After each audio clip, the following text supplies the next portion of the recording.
Anong problema? Bakit kasi ganun, Lo? Hindi sila naniniwala na totoo naman, kaya ko naman kausapin yung mga hayop eh. Alam mo, kung totoo nga nakakausap may mga hayop, eh, kakaibang kakayanan yan. Hindi naintindihan ng mga karaniwang tao yan. Kaya pag kinikwento mo yan, baka isipin nila may problema ka sa pag-iisip. Ganun po ba tingin niyo sa akin, Lo? May problema sa pag-iisip?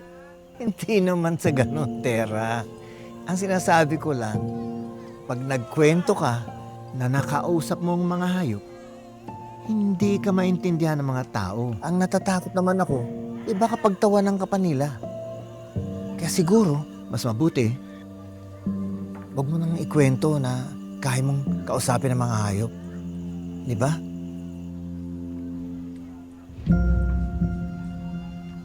O sige, pumasok ka na.